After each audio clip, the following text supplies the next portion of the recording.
Hello student, welcome to Focus Study. Our today's topic is acids, base and salts. Acids. What is acid? अम्ल क्या होते हैं? Bases. What is bases? सार क्या होते हैं? Acids क्या होते हैं? सोर इन टेस्ट, खट्टे होते हैं टेस्ट में. Bases bitter in test, test में कड़वे होते हैं. सेकंड, एसिड क्या होते हैं? ब्लू लिटमस पेपर को रेड में चेंज कर देते हैं, को रेड लिटमस पेपर में चेंज कर देते हैं. और बेसिस क्या होते हैं? रेड लिटमस पेपर को ब्लू लिटमस पेपर में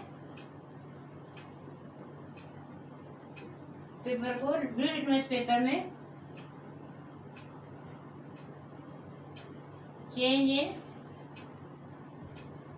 ब्लू लिटमस पेपर. ये क्या करते हैं? एसिड जो होते हैं वाटर सॉल्यूशन में H प्लस आयरन प्रोड्यूस करते हैं. बेसिस क्या करते हैं? वाटर सॉल्यूशन में OH माइनस आयरन प्रोड्यूस करते हैं. क्या करते हैं? ये H प्लस आयरन प्रोड्यूस करते हैं वाटर सॉल्यूशन के अंदर, और ये क्या करते हैं? OH माइनस आयरन प्रोड्यूस करते हैं वाटर सॉल्यूशन के अंदर. और थर्ड क्या है? एसिड क्या होते हैं? जिसमें H प्लस आयन होते हैं. For example HCl, HNO3, H2SO4 etcetera. क्योंकि इसमें क्या है? H प्लस आयन्स हैं अलग से ही. इसमें ये क्या होते हैं? NaOH, potassium hydroxide etcetera. इसमें OH माइनस आयन है, इसलिए क्या है? बेसिस हैं. अब मैं नेक्स्ट बताती हूँ सोल्ट क्या होते हैं. जो एसिड और बेस मिलकर जो बनाते हैं वो सोल्ट कहलाते हैं. लवण कहते हैं इसको हिंदी में. एक सोल्ट होते हैं. अब नेक्स्ट पे आगे मैं चलती हूँ. क्या होती है? पीएच होता है पावर ऑफ हाइड्रोजन.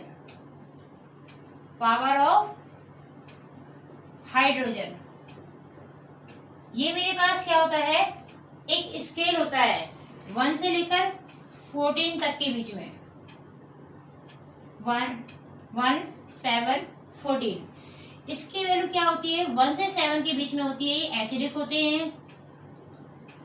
एसिडिक होते हैं. ये H प्लस आयन प्रोड्यूस करते हैं, जिसकी वैल्यू क्या होगी?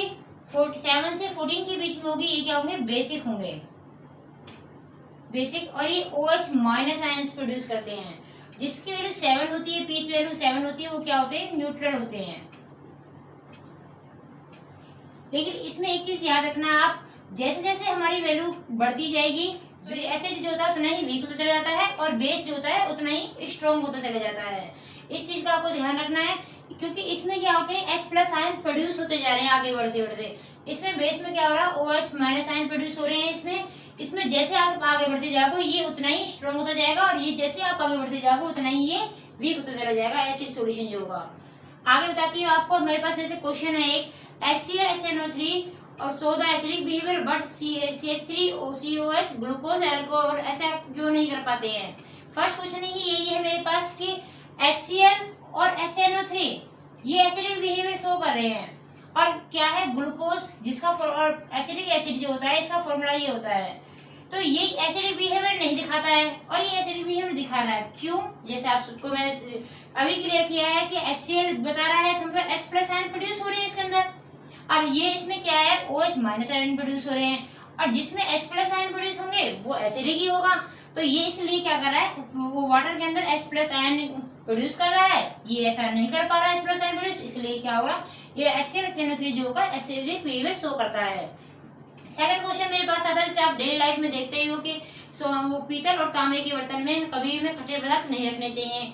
आपने देखा है कि जब हम खट्टे पदार्थ रखते हैं उनके अंदर, तो उसमें ग्रीन कलर की लेयर जम जाती है. वो कहाँ से आती है? इसका मतलब उसने रिएक्शन किया है तांबे के बर्तन ने खट्टे पदार्थों से. इससे क्या होता है? ग्रीन जो लेयर जम रही है, इसका मतलब उसने सोल्यूशन किया है. इसलिए हम कभी भी पीतल और तांबे के बर्तन में खट्टे पदार्थ नहीं रखते हैं, क्योंकि वो उससे अभिक्रिया कर लेता है, और जब उससे उनको खाते हैं तो हमारी हेल्थ के लिए बहुत हानिकारक होते हैं, जो कि हमारे लिए नुकसान पहुंचा सकते हैं. आपने कभी नोटिस किया है कि जैसे हम पीतल के बर्तनों को खट्टे पदार्थ में रख देते हैं, वो साफ करते हैं, बिल्कुल साफ हो जाते हैं. इसका मतलब क्या है? उन्होंने रिएक्शन की है, उसमें आयन क्या है? एसिड प्रोड्यूस हुआ है इसके अंदर. अब सेकंड हमारे पास क्वेश्चन आता है कि ये हमारे पीएच का मान तो मैंने आपको क्लियर कर दिया है कि कैसे निकालना है आपको पीएच का मान. अच्छा, एक क्वेश्चन हमारे पास ये आता है क्या बेसिक सॉल्यूशन में OH माइनस आयन नहीं होते, वो ऐसे वो हाइड्रोजन आयन नहीं होते हैं? आपके पास क्वेश्चन ये कोई पूछता है जो बेसिक सॉल्यूशन है, क्या उसमें H प्लस वो हाइड्रोजन नहीं होते हैं? तो आप क्या आंसर दोगे इसका? नहीं। देखो H प्लस आयन तो प्रोड्यूस होते हैं, लेकिन क्या होता है बेसिक सॉल्यूशन में OH माइनस आयन जो होते हैं वो ज्यादा प्रोड्यूस हो जाते हैं उनके कंपैरिजन में H प्लस आयन में, इसलिए वो बेसिक होता है। ये नहीं कहोगे आपकी H प्लस आयन प्रोड्यूस नहीं हो रहे क्योंकि इसमें H आ रहा है, इसका मतलब क्या है इसमें H प्लस आयन जो है वो प्रोड्यूस होते हैं।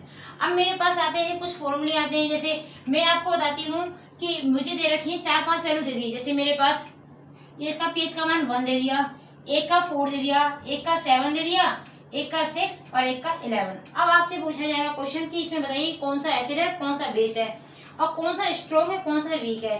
तो आप कैसे बताओगे? अभी मैंने आपको डिस्कस किया है, क्लियर किया है, जितनी वैल्यू आगे होगी बेटा उतना ही वो क्या होगा, स्ट्रॉन्ग होगा। जैसे मैंने लिख दिया आपको क्या लिखना है इसमें, pH का मान इसका 1 है तो इसका मतलब ये क्या है, स्ट्रॉन्ग एसिड है।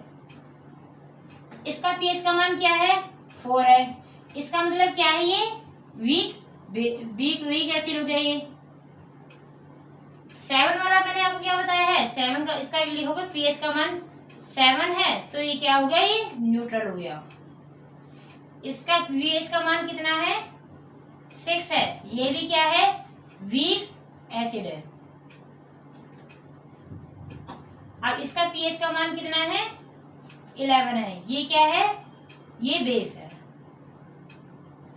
लेकिन एक चीज आप ध्यान रखना, जैसे जैसे बार बार रिपीट कर रही हूँ मैं आपको, बार बार बता रही हूँ, जैसे जैसे आप आगे बढ़ते जाओगे pH की 1 से 7 तक तो इंक्रीज होता जाता है, जो सॉरी डिक्रीज होगा, लेकिन इसमें बेस में क्या होता है वो pH का मान इंक्रीज होगा, इस चीज का आप ध्यान रखना। अच्छा अब मैं आती हूँ नेक्स्ट पे, मेरे पास फॉर्मूले हैं जो मेन मोस्ट इम्पोर्टेंट है और उनके रिएक्शन के साथ वो ज्यादा इम्पोर्टेंट है। जैसे मेरे पास आता है सबसे पहला formula baking soda. Baking soda का फॉर्मूला क्या है, बेकिंग सोडा क्या होता है इसका फॉर्मूला, NaHCO3। सेकंड फॉर्मूला क्या है, मैं आपको इनको बनाना भी बताऊंगी। सेकंड फॉर्मूला है ब्लीचिंग पाउडर। ब्लीचिंग पाउडर इसका फॉर्मूला क्या है, CaOCl2। नेक्स्ट फॉर्मूला क्या है मेरे पास, नेक्स्ट आता है मेरे पास वॉशिंग सोडा। वॉशिंग सोडा का फॉर्मूला क्या है मेरे पास, Na2CO3 10H2O। फोर्थ है मेरे पास प्लास्टर ऑफ पेरिस।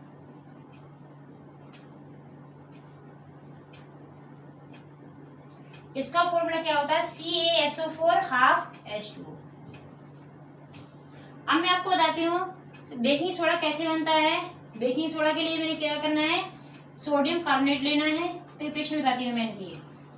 Na2CO3 इसको क्या लेना है, मुझे वाटर के साथ लेना है, तो ये भी क्या बनाएगा मेरे पास NaHCO3, या फिर इसको हीट कर दो तभी ये बन जाता है, हीट कर दो तभी ये बन जाएगा NaHCO3। सेकंड प्रिपरेशन के लिए मैं बताती हूँ ब्लीचिंग पाउडर है। Bleaching powder of bleaching powder कैसे प्रिपरेशन करते हैं, कैल्शियम हाइड्रोक्साइड को क्लोरीन के साथ मिलाते हैं तो क्या बनता है मेरे पास, चूर्ण बनता है, ब्लीचिंग पाउडर बनता है और वाटर जो है इसमें बाहर निकल जाता है। इसके बेसिक, ये जस्ट बेसिक है, इसके बारे में आपको बताती हूँ। ये इसके यूजेस क्या होते हैं, ब्लीचिंग पाउडर का यूज हम कहाँ करते हैं, आग बुझाने के लिए इसका यूज किया जाता है, और जैसे वो दवाई वाटर में वो कीड़े मारने के लिए क्लोरीन की गैस का हम यूज करते हैं, तो उसके लिए हम इसका यूज करते हैं। बेकिंग सोडा का यूज कहाँ किया जाता है, इसकी प्रिपरेशन क्या होती है, Na2CO3 वाटर प्लस में क्लोरीन, तो क्या बनता है, बेकिंग सोडा बन जाता है। इसको बोलते हैं सोडियम हाइड्रोजन कार्बोनेट। इसका यूज कहाँ किया जाता है, जैसे सब्जी को गलाने के लिए हम इसका यूज करते हैं, कहीं कोई छोले वगैरह में इसका यूज करते हैं, केक वगैरह पेस्ट्री वगैरह में हम इसका बेकिंग सोडा का यूज करते हैं। थर्ड आता है मेरे पास प्लास्टर ऑफ पेरिस। क्या होता है, कैल्शियम सल्फेट होता है, इसका ½ H2O हम पानी डालते हैं, 1.5 H2O वाटर और देते हैं, जब मेरे पास क्या बनता है, प्लास्टर ऑफ पेरिस होता है। ये होता है मेरे पास जिप्सम। इसका भी फॉर्मूला मोस्ट इंपोर्टेंट है, ये ज्यादातर आता है पेपर में। ये बनता है तब मेरे पास प्लास्टर ऑफ पेरिस बनता है, इसमें ½ मॉलिक्यूल्स वाटर के होते हैं। यहाँ पे 2 मॉलिक्यूल्स वाटर मिल जाता है जब मेरे पास वाटर ये प्लास्टर ऑफ पेरिस बन जाता है। इसका यूज में हम कहाँ करते हैं, जैसे कहीं भी हड्डी वगैरह टूट जाती है तो डॉक्टर के पास जाते हैं, प्लास्टर चलता है, वो प्लास्टर ऑफ पेरिस का यूज किया जाता है। घरों में आपने देखा होगा सजाने के लिए पीओपी यूज करते हैं हम, वो प्लास्टर ऑफ पेरिस ही होता है। फोर्थ मेरे पास क्या आता है, वॉशिंग सोडा आता है। ये क्या है, सोडियम कार्बोनेट है। इसमें जब मैं पानी मिलाती हूँ तो क्या बनता है, इसमें वाटर मॉलिक्यूल्स बढ़ जाते हैं। ये मेरे पास क्या होता है, वॉशिंग सोडा। इसका यूज कहाँ करते हैं हम, कपड़े धोने में, डिटर्जेंट वगैरह में इसका यूज करते हैं। तो आपने जितनी भी मेरी यह वीडियो देखी है उसमें जो भी डाउट है आप कमेंट सेक्शन में मुझे लिखना, और जो मैं नेक्स्ट वीडियो बनाऊंगी उसमें आप डाउट क्लियर करूंगी।